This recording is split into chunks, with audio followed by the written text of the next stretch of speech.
Hello guys, మనం ఈరోజు 5 interesting facts అంటే ఫన్ ఫ్యాక్ట్స్ మనం ఇంగ్లీష్ లాంగ్వేజ్ గురించి అయితే తెలుసుకోబోతున్నాం.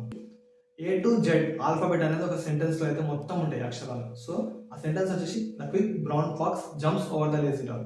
లోల్ మనం సోషల్ మీడియాలో కామెంట్స్ లో ఇక్కడ పడితే అక్కడ లోల్ ఎల్ఓఎల్ అని చెప్పి కామెంట్ చేస్తుంటారు కదా. లోల్ అంటే లాఫ్ అవుట్ లౌడ్ అని. సో ఈ వర్డ్ మనకి 2011 లోనే రిజిస్టర్ చేశారు డిక్షనరీలో.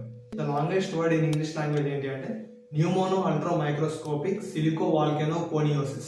సో ఈ వర్డ్ అనేది ఇంగ్లీష్ లో అతిపెద్ద వర్డ్ అనమాట. సమ్ టైమ్స్ మన డిక్షనరీలో మీనింగ్లెస్ వర్డ్స్ కూడా మనం చూడడం అయితే జరుగుతుంది. ఇది మిడ్ 20th సెంచరీలో ఒక వర్డ్ డాట్ డిఓఆర్డి డాట్. సో ఈ వర్డ్ కి అసలు మీనింగే లేదు. బై మిస్టేక్ ప్రింటింగ్ ఎర్రర్ వల్ల ఇది జరగడం జరిగింది. 8 years వరకు దీన్ని తొలగించలేదు. సో నెక్స్ట్ ఎడిషన్ లో దీన్ని డాట్ అనే వర్డ్ ని తీసేయడం జరిగింది. మన ఇంగ్లీష్ లాంగ్వేజ్ లో ఆరెంజ్, సిల్వర్, పర్పుల్ అనే ఈ 3 words కి మాత్రం పర్ఫెక్ట్ రైమింగ్ వర్డ్ అనేది లేనే లేదు.